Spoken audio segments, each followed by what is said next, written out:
Hi, everybody. Merry Christmas Eve. Hello, welcome. This is CPTSD Chat, and this is the global community for adult survivors of adverse childhood experiences who are still living with some symptoms that they're struggling with.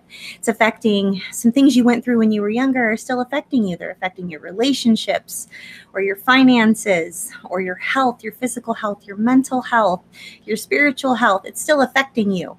And if that's you, then you're in the right place and you're not alone. We show up here every week and we have conversations. We have open discussions about what it's like to be an adult living with the after effects of adverse childhood experiences, also known as childhood trauma or abuse or neglect or abandonment. One of those things that sticks with us and that causes us to not feel so great, especially around the holidays, is feelings of abandonment. And that's what we're talking about tonight, feelings of abandonment during the holidays. So I'm going to get a drink of water and thank you all for being here. I'm always so honored when you choose to be here and spend time with one another and mostly show up for yourselves. So 1 second, I'm going to get a drink of water and we'll get started. How are you guys feeling?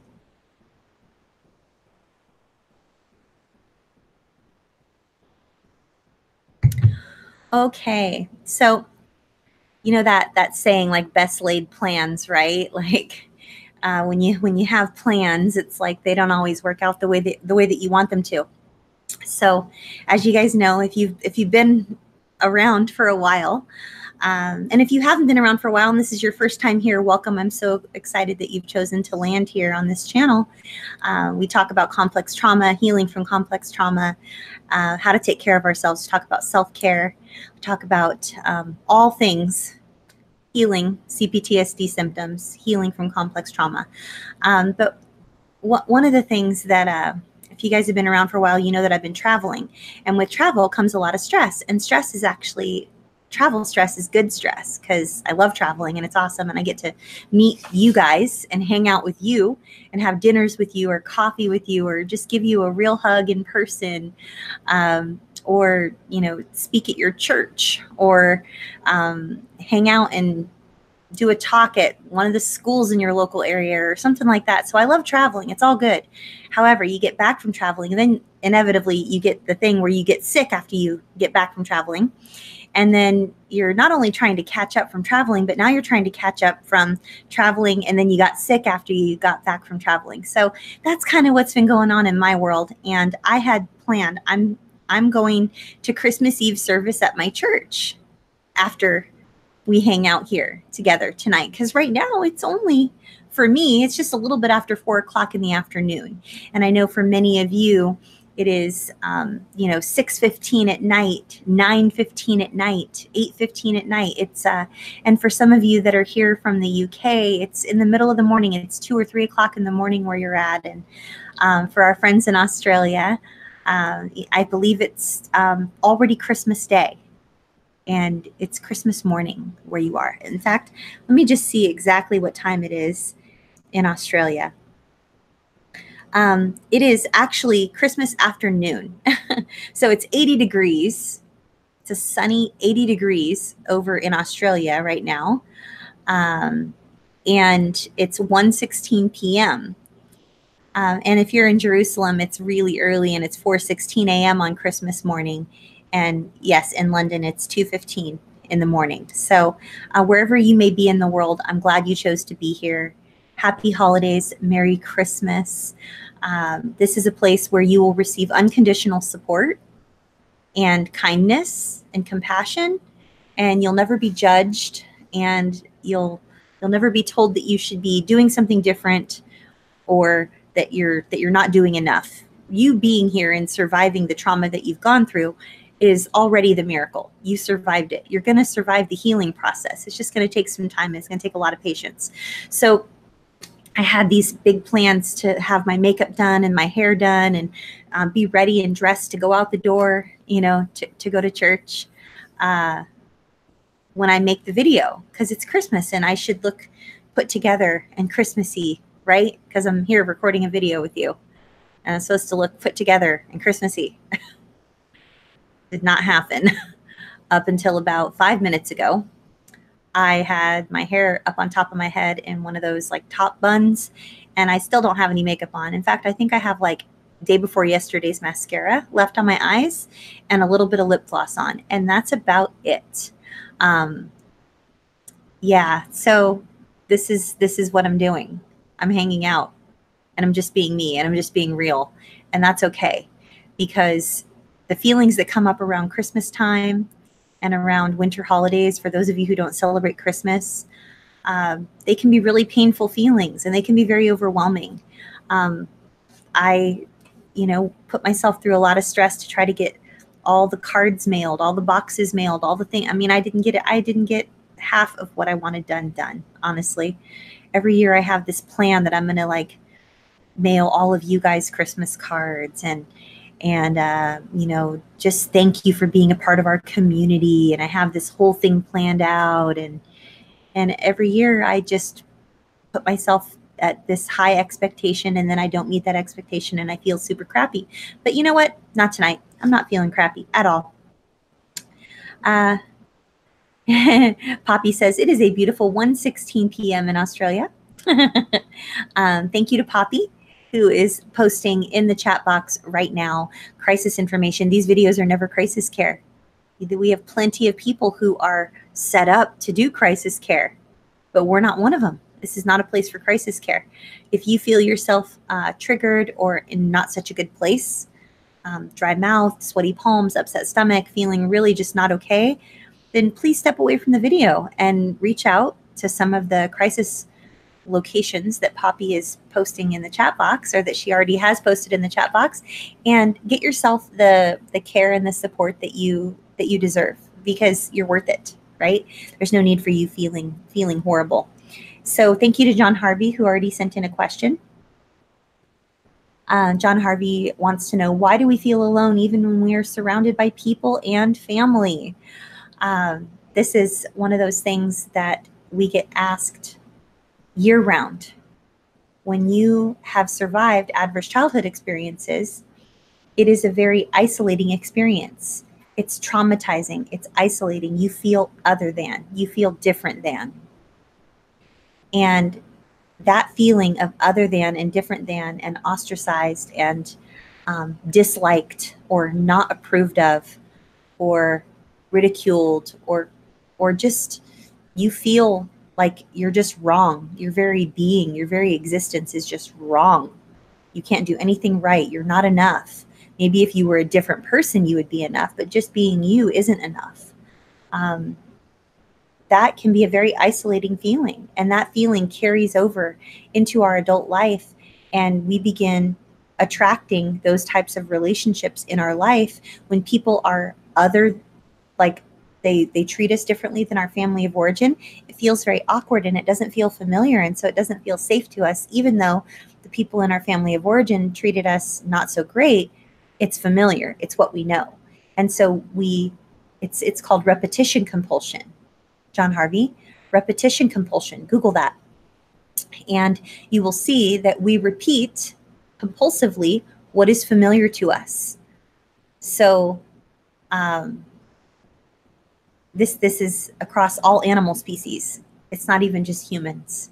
Repetition compulsion is something that affects a lot of the animal kingdom, and it affects us as humans.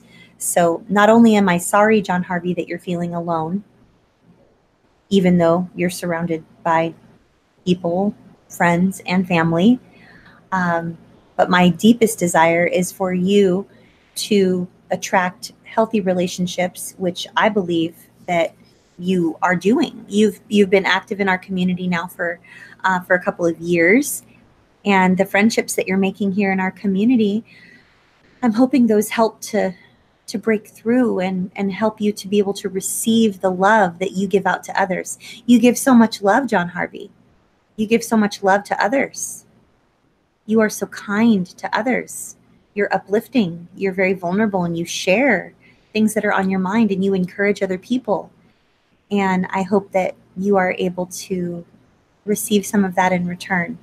If we show up for ourselves and we are surrounded by safe people, often enough that will reflect back what they see in us, then eventually we will indeed feel it, John Harvey. It'll be very brief glimpses at first, and then after a while it'll be more often, and it will feel, I hope, very refreshing for you and wonderful. But please don't give up, because it's coming and it's worth it. I have felt all alone in crowded rooms for most of my life, and I still feel that way sometimes. It's not like I have it all figured out. I haven't arrived. I still feel all alone even when I'm surrounded by family and people.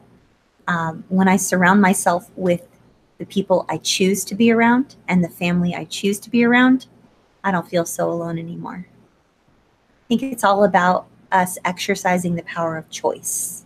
It's very empowering to choose who you get to be around, and choose by definition. If you're choosing to be around certain people and not others, by definition, you're choosing to not be around other people.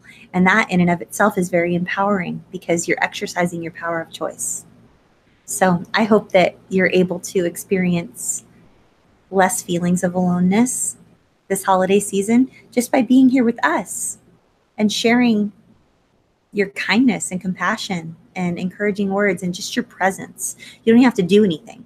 Just your presence here with us is enough. And if you're one of those people that have been here for quite some time, and you're just sort of in the background and you watch and you listen and you've never engaged with anyone, perhaps you don't show up live, perhaps you watch replays, your presence here is valued. I'm grateful that you're here. Even if you're not here live communicating with everyone, you don't say hi, you don't send in questions, whatever, your presence here is appreciated. Your presence here is valued. If your eyes are on the screen right now, or if your earbuds are in and you can hear what I'm saying to you, if you can read the words on the screen right now after the transcriptions are done and the subtitles are done, then please know that I'm grateful for you. And if someone or no one has told you how grateful they are for you today, please know that I'm grateful for you. You are enough. Your presence is enough. You are enough. Very grateful that you're here. So I hope that helps, John Harvey. Vi says, I'm feeling some grief from childhood around the holidays. How can I move through those feelings and still enjoy the holidays without escaping with an unhealthy coping strategy?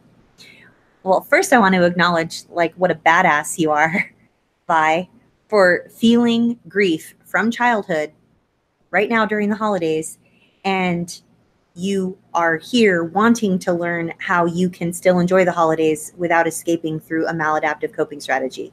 That self-awareness in and of itself is that's badass self-care. You're a self-care badass. That's what you are. You're a self-care badass. So someone needs to make that button or sign or something. Vi is a self-care badass. Many of us here deserve that button. We deserve the title self-care badass. And Vi, you're one of them. So first of all, you're a self-care badass because you're showing up for yourself. You're here having these conversations, and you're feeling some pain around some childhood stuff, and you want to enjoy the holidays. So I think my answer to your question is that you do exactly what you're doing right now, and that is not isolating. When we choose to get outside of ourselves, outside of our own brains, or what do they say in the military? Stinking thinking. In the military, they tell the guys, my son's a Marine, my daughter-in-law's in the Army. They tell the recruits, forget your stinking thinking. No more stinking thinking. They don't want you thinking about stuff too much, right? We don't want to get up in our heads too much, thinking that we need to figure everything out. Sometimes it's good to just be fully present in the moment. And I'm kind of proud of myself in this moment right now, Vi, because I'm going to share something that I've been doing the last few nights that I've never done before, because this is a breakthrough, because I'm a self-care badass. So Vi, to answer your question of wanting to enjoy the holidays without escaping with unhealthy coping strategies, in that moment, I want you to check in with your body. How am I feeling in my body right now? Like if you're able to like take a breath, even if you don't take a deep breath, sometimes deep breaths are not the right thing to do if you're struggling, like with a panic attack or any type of anxiety. Sometimes deep breaths are not the thing to do. They can be very triggering for you. But if you can just pause and just check in with your body, like, what do I feel right now? If you feel pain in your joints because it's cold out, then acknowledge that you're feeling pain in your joints and adjust yourself to be in the most comfortable position possible. And if you have racing thoughts, acknowledge your racing thoughts and perhaps say a prayer or, ask that you would be able to experience peace in those moments. Focus on experiencing peace in those moments if you're having racing thoughts. Focus on feeling physically comfortable if you're physically uncomfortable with joint pain or with a headache, or if your arm hurts or your calf hurts or your toes hurt, or your stomach hurts, whatever, your chest is tight, your shoulders are tight, your neck is bothering you, whatever it might be. Focus on finding a way to feel as physically comfortable as possible in that moment when you are aware that you're experiencing something physically uncomfortable, because you're fully present in your body. And if you do that enough times, you will begin to do it naturally.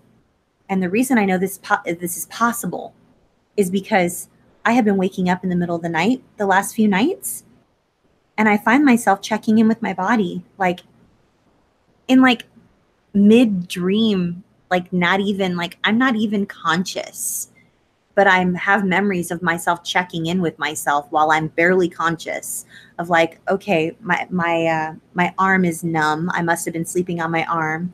I'm going to shift my body, and I'm going to feel, I want to do my best to feel physically comfortable. And I say a prayer that I would be able to fall back asleep and not stay awake, because staying awake in the middle of the night, like insomnia, like sometimes that throws me into an emotional flashback because I had some sleepless nights when I was younger during my childhood. So the answer, the short answer, is really check in with your body and ask yourself, how am I feeling in my body right now? And do your very best to be physically comfortable if you possibly can, and pray that you'll be able to experience whatever it is, whatever feeling it is that you wish that you'd be able to experience. In those moments, for me, I'm praying that I'll be able to fall back asleep. For you, perhaps you're praying that you would not feel as much grief, feelings of grief in that moment. Praying that you would be able to enjoy the holidays without escaping, using unhealthy coping strategies like cigarettes or other unhealthy coping strategies. I know that Vi is trying to quit smoking right now, which is why I'm using that as an example. I'm not picking on Vi.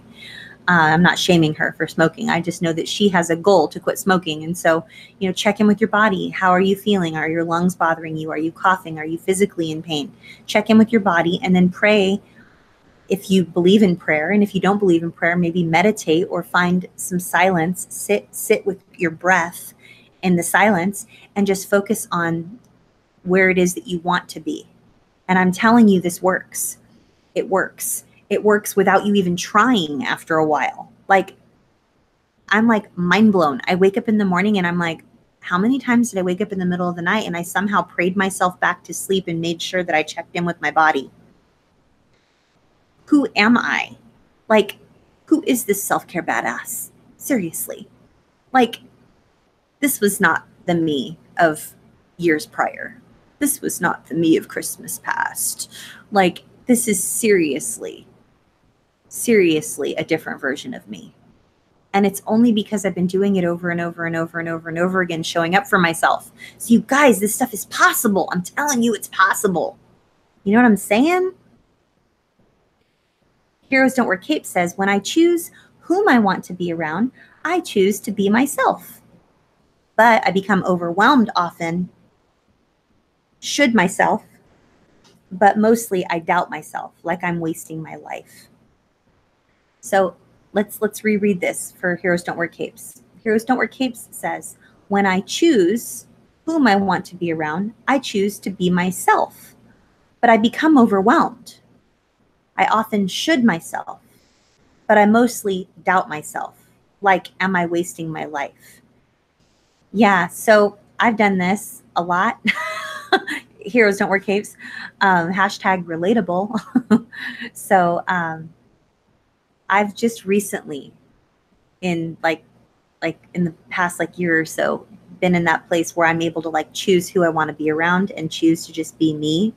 I still struggle. In fact, I still struggle I almost wrote out like a Christmas card to someone I didn't even want to give a Christmas card to because they sent us a Christmas card. And I'm just like, I stopped myself. I ripped up the card. I ripped it up. I'm like, no, just because they sent us a Christmas card does not mean that I have to reciprocate and send them a Christmas card. Like, Christmas cards are so stressful. Like, anybody, like, I want to be able to choose who I want to be around. I want to be able to choose to be myself. And I don't want to spend my time doubting myself or wondering if I'm wasting my life. Like, these are things that are that I've done for years and years and years and years. And I do should myself all over the place occasionally. So it's only in those moments when I'm able to check in with my body and find out like how it is I'm feeling in my body physically, and just silently sort of saying that prayer, that I would be able to experience the state in which I'm wanting to experience, whether it's a state of rest or peace or acceptance for myself. Self-acceptance is a big one, you guys. It's so hard to experience self-acceptance. Self-acceptance is such a foreign concept for us if we grew up in an environment that was abusive and dysfunctional and toxic. So, heroes don't wear capes. I just want you to know that I hope you do choose to continue to be around only those people that you want to be around.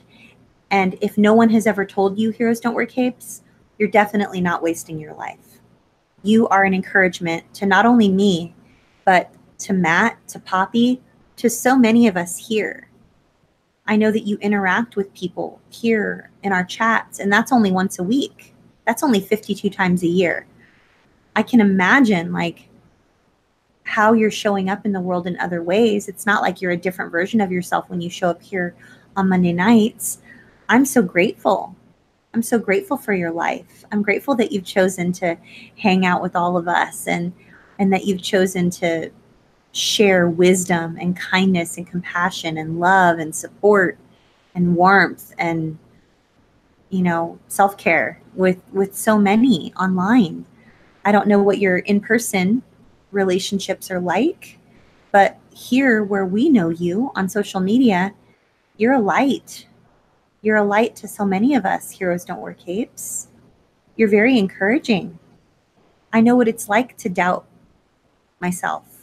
I know you doubt yourself, but I would like to erase any doubt whatsoever that you might have that you may be wasting your life, because just being here with us once a week is a gift. So I don't know. I hope you can receive that. I hope you're able to receive what I'm reflecting back at you. We see each other so differently than we see ourselves. Please allow those of us here in this community to reflect back how remarkable you are, how beautiful you are, how kind you are, how thoughtful you are, how compassionate you are. What a miracle it is that you have survived what you've survived and still choose to show up in the world to help others, or just to get support that you need. Like, it's a miracle that you're even able to receive the support that you need, because we were deprived of everything we ever needed when we were little. We were deprived of safety and love and acceptance and kindness. And many of us were deprived of our virginity. We were deprived of food. We were deprived of shelter. We were deprived of appropriate love. We were deprived of companionship. We were deprived of school clothes that fit. Many of us were deprived of a lot of things, and yet here we are. That's a flippin' miracle. That's a Christmas miracle. Like, let's be real. So I hope that's helpful. Heroes don't wear capes. I'm so grateful for your life. Hunter says, hello, Athena. Hello, Hunter. Merry Christmas. How to help soothe your inner child who feels abandoned because no one comforts him when he is in child mode. So, Hunter, I know how painful it is to have no one comfort you when you're in that child mode. And I want to, two things. First of all, Hunter, thank you for showing up for yourself so often here with us, week after week, year after year. And secondly, thank you for being vulnerable and asking the questions that are on other people's minds that maybe they're not courageous enough to ask. Thank you for asking the hard questions.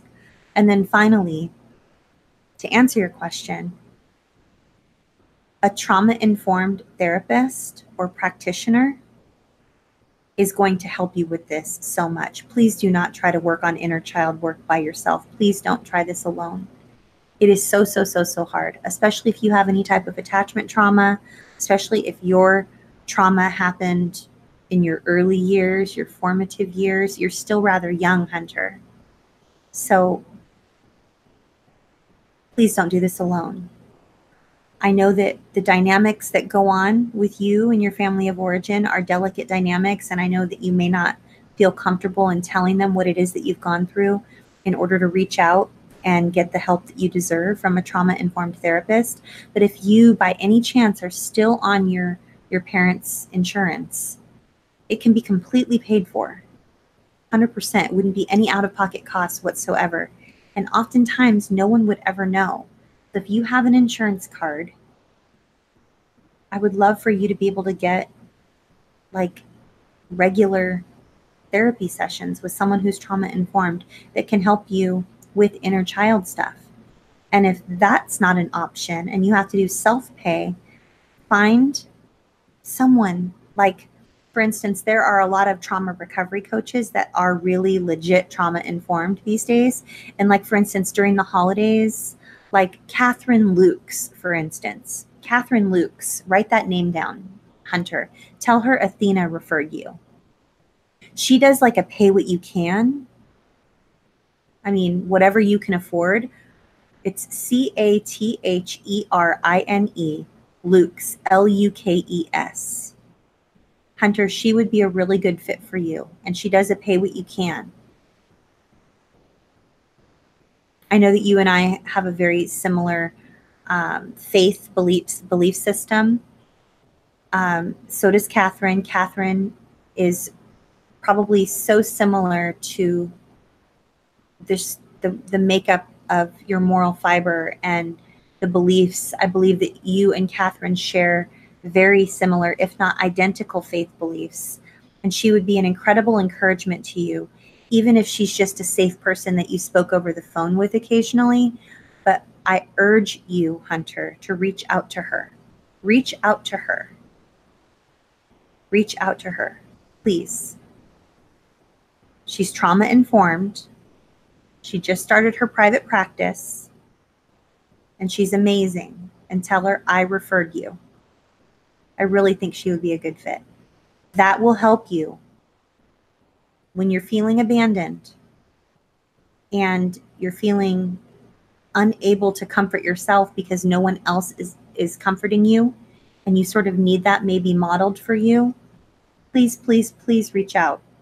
You deserve it, Hunter. You work so hard for you. You show up here so often. Like, it breaks my heart to think that you're not receiving the support you deserve. I believe she might be in one of our groups, but if not, find her on Instagram or on Facebook, message her, tell her I sent you.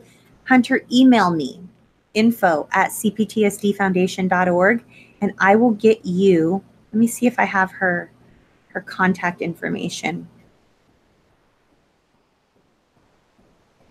I do. Catherine Lukes Coaching.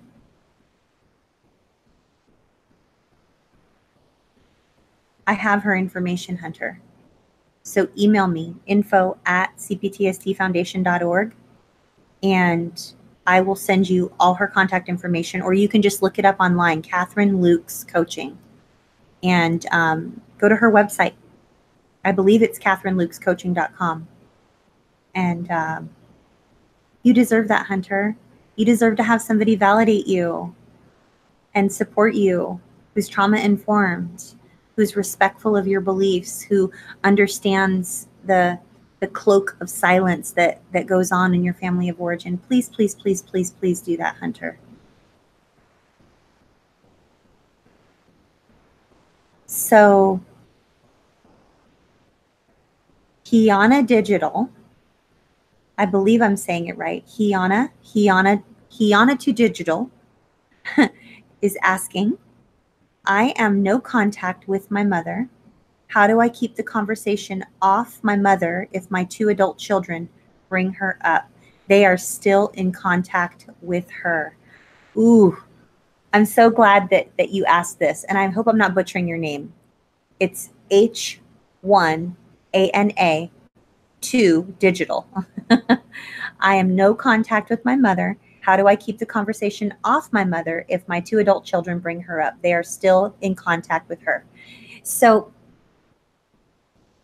the easy answer to this is you can't. But I'm not going to leave it at that. I promise, because I'm going through this as well.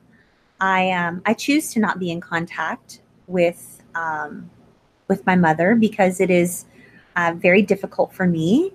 I'm still processing and figuring out how I feel about her lack of love and lack of safety and lack of appropriate provision in my life for the first 17 years of my life. And then even after that, the way that she attempted to and continued to exploit me for profit.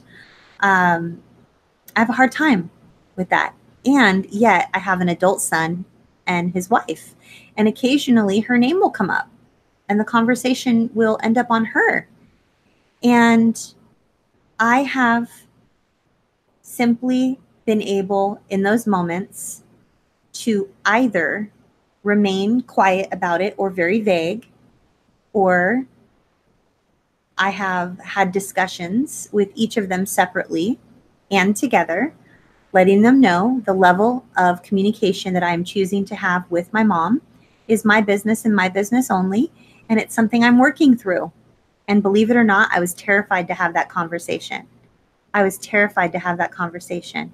And I kept wanting to have that conversation, and then I put it off. For years, I put it off for like over a year, almost 2 years. And then I finally had that conversation, and you want to know something? It was like one of the greatest conversations I've ever had. I had such a weight lifted after I was able to just say what was on my mind and be like, this is where I'm at right now. I'm choosing to honor my mother in the ways that I want to honor her. I choose to send her beautiful flowers that I choose, that I think that she would love for Mother's Day and for her birthday. I choose to honor her by sending her a gift card to a place that I know that she probably wouldn't go on her own, or a place that I know that she would love for Christmas. That's it. That's the way I choose to honor my mom. And if she does, send an email or send anything, I include my husband on it. And I let her know if she wants to communicate with me, these are the rules. These are the parameters, period. And that has equaled no contact. So the short answer is you can't keep the conversation off of your mom if your 2 adult children bring her up, unless you have the difficult conversation with them, which is letting them know that you choosing to limit contact with her is your business, and it's something that you're dealing with and you're working through, and you would love for them to respect your decision to do that. And if they're adults and you've raised them right, which I'm sure you have, then I bet that they will respect that. And I hope they will respect that. I hope that's helpful, you guys. This is hard stuff, right? This is hard stuff. Thank you so much for the question, and thank you so much for being here. Your presence is appreciated here. Joey says, Athena, what do you recommend when you are already feeling crappy and feeling alone, and then you get a friend request on Facebook from one of your sexual abusers, and all of your support is busy with the holidays, and they don't have time to talk. Well, what I would do first of all is I would delete the friend request and probably block that person on Facebook, because I don't have to be in contact with anyone who sexually abused me, period. It's happened to me. Joey, just so you know, this has happened to me. And I have been in a situation, even just recently, Joey, over the past week, where I reached out to my trauma therapist and I emailed them, letting them know some things that I was thinking about and going through, and she didn't respond. And it was really devastating for me. And it breached that trust bond that I had with her for a minute. And the way that I was able to make it through that time without the support of my trauma-informed team was by connecting with others who I knew were safe. I connected with people in our safe groups online that you're in, Joey. I connected with people that I have identified as being safe people in my life. I even vented and shared on one of our daily recovery support calls in our community how upset I was that my trauma therapist didn't respond to my email. And then on Friday, I had the opportunity to approach my trauma therapist face-to-face in person and let her know that I was hurt that she didn't respond to my email, even though I had 12 other things going through my mind, and I had assumed that she had a lot going on. You know, she has children that are young and, 3 years old, and it's Christmas and holidays, and you got to mail boxes from Hawaii. You got to mail them really early, and then, planning a party or get together or gathering and New Year's and this and that and neighborhood and church and stuff. And, I already figured that that was the case because she's never not responded before. But bottom line, Joey, my trauma-informed support team was not available to me. And I was not okay. I needed to reach out to other people that I have identified as safe in our safe groups and here in our community online, here on YouTube, on Instagram, on Facebook, on Twitter. I had to choose to do that because you want to know what I could have done, Joey? I could have isolated and felt worse. And I also could have allowed myself to become very bitter. And when you get into that place, it can be a slippery slope, and we can end up having suicidal ideation or self-harm behaviors or eating disorder behaviors or addictive behaviors, maladaptive coping strategies, addictions, self-harm, eating disorders, suicidality. Those are all a result of adverse childhood experiences, Joey. There's a reason you're feeling these ways. And to have a friend request sent to you by someone who sexually abused you, that's totally happened to me. I deleted it and blocked that person unapologetically. Did it take me a long time to be able to do that? Yes, but I did it. So I'm sending you lots of love and warmth and support, Joey. And just do your best to reach out to people that you have found are safe people if your trauma-informed support system is not available during the holidays, because they're humans too. Like, my therapist is having a crazy holiday experience with her children, and I'm not going to see her. I need her because it's traumatizing. The holidays are traumatizing, but I don't get to see her right now, right? I want to, but I don't get to see her. I don't get to see her until I'm able to see her. So in the meantime, I'm not going to isolate. I'm not going to allow myself to slip down that slippery slope. I'm going to check in with my body. I'm going to find out how I'm feeling. I'm going to breathe, and I'm going to pray that I'll be able to make it through this moment that I'm having. That's a hard moment. And a lot of that is just mindfulness. A lot of that is mindfulness. And if you do it over and over and over and over and over again, you guys, it'll just happen naturally, without even trying. It'll be your first instinct. And it's just the weirdest thing when that happens, when you're half asleep, seriously. So Joey, I hope you feel better soon.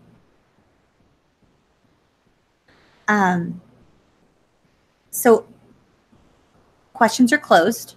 The last question of the night is from Willow, and it's a little off topic, but I believe that it is a great question. And I want to make sure that I answer all your guys' questions. So Willow asks, I hope it's okay if I ask this. Is there a way to know if you are being used in a toxic way, like triangulation? Excellent question, Willow. Yes, there is always a way to know. Always. There's always a way to know if you're being used in a toxic way, like triangulation. So it's gonna require you being very mindful and being able to check in with your gut. And the way that we are able to check in with our gut and trust ourselves is by healing our intuition through congruence. And the way that we show up in a congruent way is by doing our very best to have the inside, like what we're thinking on the inside, show up in the same way on the outside. Like if I'm thinking all kinds of vile, horrible thoughts on the inside, and then I show up like, oh, hi, like really nice on the outside, that's not congruent. Or if I'm saying like, ooh, no, I do not want to go to that Christmas party. I have a horrible time every time I go, and there's always drunk people, and drunk people are very triggering for me, and I just do not want to go. And then I say, absolutely, I would love to go to that Christmas party. Thank you so much for inviting me. That's not congruent. Or just having our inside match our outside, that's congruent. So if you aren't able to trust your gut or know something in your gut, then figure out ways to have the inside of what's going on with you show up on the outside the exact same way. Have your no on the inside match a no on the outside. Have your yes on the inside match a yes on the outside. And have the types of thoughts that you're thinking on the inside match up with the types of actions that you are participating in, like ways that you show up in the world. Make sure that they're all very similar. So, Willow, this is the way you always know if you're being used in a triangulated, toxic way. Number one is being able to check in with your gut. And if you're not able to do that, all is not lost. There is still a way for you to know. The second way for you to know is that a triangle. So there's the top of the triangle, and then there's the left of the triangle, and then there's the right of the triangle, right? If you're the one at the top that's being talked to about someone else on one of the sides, and the person talking with you isn't the one on that side, then they're the third person in the triangle. So if I'm talking to you right now, and you're here with me and hanging out with me on Christmas Eve, you are not being triangulated. Congratulations. No, I'm not minimizing this, Willow. This is a big question and it's awesome. However, if I all of a sudden am talking about someone else, somewhere else, and it's not necessarily in a positive light or something that I would feel comfortable going to that person and saying to their face, that's triangulation. So, perfect example, okay? Right now, I was previously a few minutes ago having a conversation with you all about my son and his wife and how I was able to communicate with them that I was low contact or no contact with my mother. And you watching this video here right now, 50 of you, I'm willing to bet that none of those 50 of you who are here live or who are going to watch this video are my son, my daughter-in-law, or my mother. Right? So if I wasn't able to go to my son and my daughter-in-law and repeat to them what it is that I'm saying to you right now, or go to my mother if I was choosing to and repeat to her what it is that I'm saying to you right now, then you're being triangulated. However, I'm sitting here. I'm having a conversation with you about my son and my daughter-in-law and my mother, and I'm talking about them. And I have no problem whatsoever telling each of them that I was having this conversation about them with you. Therefore, you're not being triangulated. The whole thing is, are you okay with, like, if person A is telling person B about person C, are we totally okay with going to person C and telling them what person A was saying? Or is there a reason they're not doing it themselves? That's triangulation. If my husband is telling his coworkers that I'm doing something that's annoying, and he's not able to come to me and tell me that I'm doing something annoying, which my husband would probably never do. I don't know. He just came home. I could go ask him, but doubtful. I've never even heard him use the word annoying because he's just like a nice guy. So, but if my husband's talking to his coworkers about me doing something annoying and he doesn't feel comfortable telling me to my face that I'm doing something annoying, then he's triangulating. That's the definition of triangulation. The only time me talking to you about other people isn't triangulation is if I would not go to that person myself and let them know that I was having this conversation with you. So I hope that was helpful, Willow, because that was a great question. So look at us. Look at us ending on time and stuff on Christmas Eve. What? Can you believe that? Part of me wants to go over and see if I'm able to, like, let's see if I'm able to say hi to you guys. Like, every time I try to do this, it messes me up. Every single time I do this, it messes me up. Let me see if I can.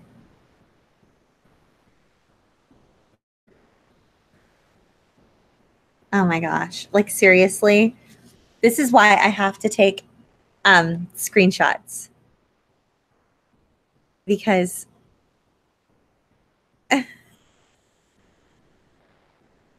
this is the thumbnail.